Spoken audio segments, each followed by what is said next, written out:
Hello everyone, welcome back to my channel. इसमें हम first year botany पढ़ रहे हैं। तो हमने बीएससी की जो बॉटनी स्टार्ट की है उसका जो यूनिट फर्स्ट लिया है हमने वो है वायरसेस एंड प्रोकैरियोट्स, जिसका चैप्टर फर्स्ट जो है वायरस जनरल अकाउंट वो हम कंप्लीट कर चुके हैं। Chapter second mycoplasma general account भी हम कंप्लीट कर चुके हैं। अब आए हैं हम थर्ड चैप्टर में जिसका नाम है bacteria general account. Bacteria general account के 4 पार्ट हमने कंप्लीट किए हैं। हम फोर्थ पार्ट में उसका क्लासिफिकेशन देख रहे थे कि बैक्टीरिया को कैसे डिवाइड किया जाता है। उसके कुछ बेसिस जिन क्राइटेरिया में हम डिवाइड करते हैं वो हम पार्ट फोर्थ में देख चुके थे, जिनका नाम है on the basis of structure. फिर दूसरा था on the basis of respiration और तीसरा था on the basis of motility. अब हम देखेंगे क्लासिफिकेशन के जो बाकी फैक्टर्स थे and phases of bacterial growth, मतलब जब बैक्टीरिया ग्रो करता है तो कौन कौन से फेजेस से निकलता है। तो let's begin our topic classification part 2 and phases of bacterial growth, chapter 3 bacteria part 5। पहले हम देखेंगे on the basis of staining. ये हम देख चुके हैं, पार्ट 3 में देख चुके हैं। हम बता चुके हैं कि ये बहुत इंपॉर्टेंट है। ये किसके द्वारा की गई थी? डैनिश बैक्टीरियोलॉजिस्ट, क्या नाम था? क्रिश्चियन ग्राम। कौन से ईयर में? 1884 में। कितने बेसिस कौन से ग्रुप में डिवाइड किया था? 2 ग्रुप में। कौन से? Gram positive, gram negative. ये इंपॉर्टेंट है, इसकी डिटेल स्टडी पार्ट 3 में है। Just have a look at that अगर तुमने नहीं देखी है तो।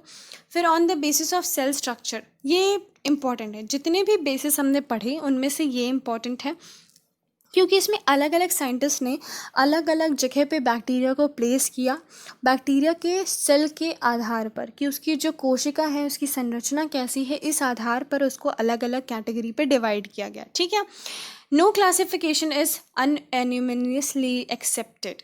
इसका क्या मतलब हुआ कि जितने भी क्लासिफिकेशन हुए अभी तक, जितने भी क्लासिफिकेशन किए गए वो वाइडली एक्सेप्टेड नहीं थे। मतलब ऐसा नहीं था कि एक भी क्लासिफिकेशन ऐसा हो जो सब ने एक्सेप्ट कर लिया हो।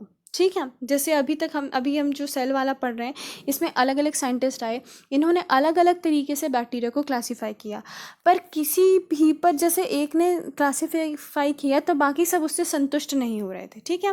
पहले कोहन ने किया, कौन से ईयर में? 53 में, 1853 में। उन्होंने क्या किया? He placed bacteria and blue green alga in Schizophyta, इसमें प्लेस किया। फिर हैकल आए कब? 66 में। उन्होंने किस में? प्रोटेस्टा में प्लेस किया। फिर विटिकर आए, RH विटिकर, 5 kingdom classification, class 11th chapter second में हमने पढ़ा था शायद, जिसमें हम प्लांट किंगडम स्टार्ट करते हैं। चैप्टर थर्ड था शायद, है ना। तो उन्होंने क्या किया था? 5 किंगडम क्लासिफिकेशन बनाई थी। और क्या किया था? बैक्टीरिया को मोनाराज में केप्ट किया था, रखा था। ठीक है।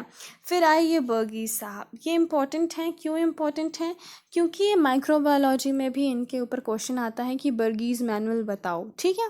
तो इन्होंने क्या की थी? Bergey's manual of determinative bacteriology publish in year 1956। कौन से साल में? 1956 में पब्लिश हुई थी, इसके ऑलमोस्ट 90 ईयर्स बाद। ठीक है।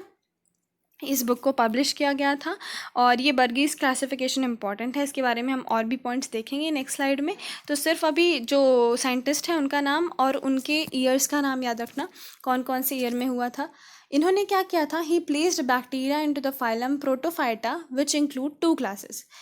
एक फाइलम थी प्रोटोफाइटा। फाइलम और किंगडम एक ही चीज़ होती है, जानते हो ना। इसमें 2 क्लासेस बनाई, सिंजोफाइसी SP और SM। ठीक है। इसमें इन्होंने क्या रखा? Blue green alga. ये ब्लू ग्रीन एल्गा से कंफ्यूज मत होना, ब्लू ग्रीन एल्गा क्या है ये पता रखना। फिर दूसरे में आया सिंजोमाइसिटीज में कौन आए? बैक्टीरिया। ठीक है। बाकी जो बैक्टीरिया थे वो इसमें आए। और फिर इसको कितने पार्ट्स में डिवाइड किया गया? 10 ऑर्डर्स में डिवाइड किया गया। फिर 8th एडिशन ऑफ बर्गीज मैनुअल आया, कौन से ईयर में? 1974 में। उसके बाद उसके एडिशंस आते गए और 1974 में आई थिंक ये लेटेस्ट होगा एडिशन आया, जिसमें बैक्टीरिया को प्लेस किया गया किंगडम प्रोकैरियोटा में। ठीक है। प्रोकैरियोटा में किया। उसके बाद उसकी 2 सब किंगडम्स आई, साइनोबैक्टीरिया और बैक्टीरिया। बैक्टीरिया के फिर 19 ग्रुप्स बने, जिसमें ऑल टाइप ऑफ बैक्टीरिया को रखा गया। जितने भी टाइप ऑफ बैक्टीरिया हैं उन सबको रखा गया, किसमें? 19 टाइप्स ऑफ ग्रुप जो बने थे।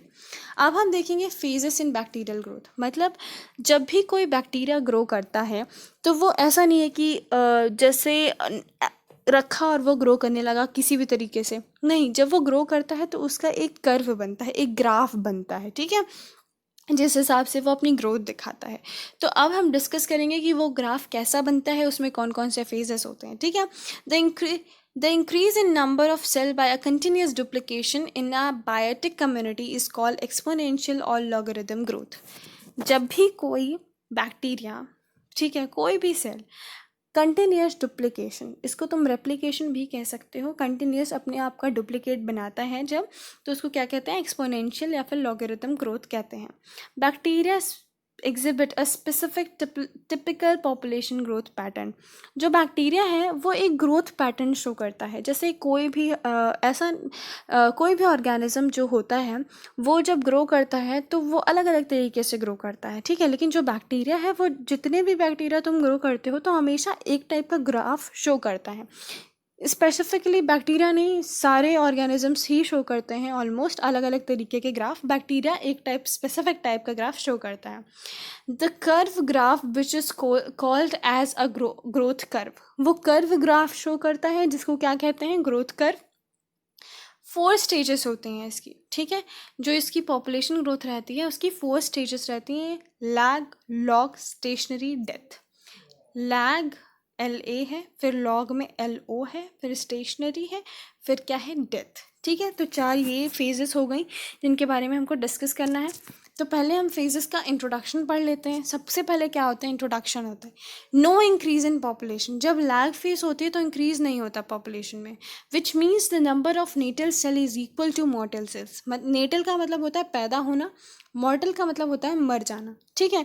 तो जितने सेल पैदा होते हैं उतने ही सेल क्या होते हैं, मर जाते हैं लैग फेज में। जैसे 2 जिंदा हुए तो 2 मर गए, तो पहले जैसे 1 था, ठीक है, वो डिवाइड होके 2 बनाया, उन 2 में से 1 जिंदा रहा, 2 मर गए, तो क्या हुआ, 2 पैदा हुए 2 मर गए, तो बचा कितना, 1। तो ग्रोथ कर्व क्या आया, पहले भी 1 था अब भी 1 है। फिर आता है log phase. Cell reproduce according to exponential growth. Exponential growth होती है। एक्सपोनेंशियल का क्या मतलब होता है, 2 टू द पावर x के फॉर्म में, n to the power x। मतलब अगर n नंबर ऑफ बैक्टीरिया हैं तो वो n to the power x के फॉर्म में ग्रो होगा। जैसे 2 हैं तो 2 की पावर 3 हो सकता है, 2 के पावर 2, ऐसे ग्रो करेगा, ठीक है।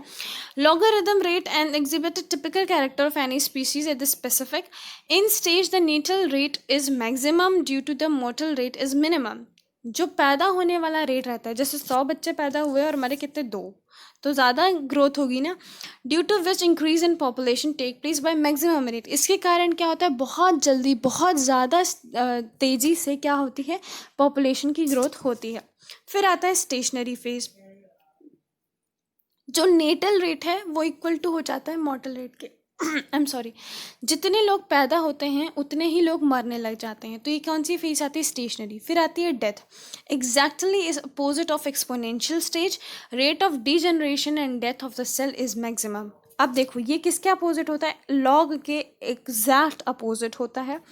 लॉग में क्या हुआ, बहुत सारे लोग जिंदा हुए कुछ लोग मरे। इसमें क्या होगा, बहुत सारे लोग मर जाएंगे कुछ लोग जिंदा रहेंगे। जैसे 100 है, 100 में से 98 मर गए, 2 जिंदा रहे, तो क्या होगा, अब ग्रोथ कर्व क्या होगा, गिरेगा, नीचे जाएगा, ठीक है। ये रहा अपना ग्रोथ कर्व का डायग्राम। ये डायग्राम बहुत इंपॉर्टेंट है। इधर देखना क्या है, logarithm number of a cells, ठीक है। फिर नीचे क्या है, टाइम, टाइम जैसे जैसे बढ़ता जाएगा। पहले क्या है, लैग फेज है। देखो एक सीधी लाइन है, क्यों, क्योंकि जितने लोग जिंदा हो रहे हैं उतने लोग मर रहे हैं, तो ग्रोथ क्या है, स्टेशनरी है। फिर लॉग आती है, मतलब ये वाली फेज जिसमें क्या हो रहा है, पैदा ज़्यादा हो रहे हैं मर कम रहे हैं, इसलिए नंबर क्या हो रहा है, बढ़ रहा है। फिर स्टेशनरी आ जाती है, सेम ये वाली फेज रिपीट होती आती है। जितने जिंदा हो रहे हैं उतने ही मर रहे हैं, जितने जिंदा हो रहे हैं उतने ही मर रहे हैं। फिर क्या होता है, मरने ज़्यादा लगते हैं और जिंदा कम होते हैं, पैदा कम होते हैं, और धीरे धीरे क्या होता है, मर जाते हैं, ठीक है। तो ये हमारी हुई पूरी फेजेस ऑफ ग्रोथ, ये कंप्लीट हुई। बहुत छोटा था ये पार्ट, और इसमें सिर्फ ये ग्राफ याद रखोगे तो तुमको सब पता रहेगा कि क्या क्या हो रहा है, ठीक है। I hope you like it. अगर लाइक किया तो प्लीज़ लाइक करना, सब्सक्राइब करना, and do watch all my videos. Live life, love life. Bye bye, take care.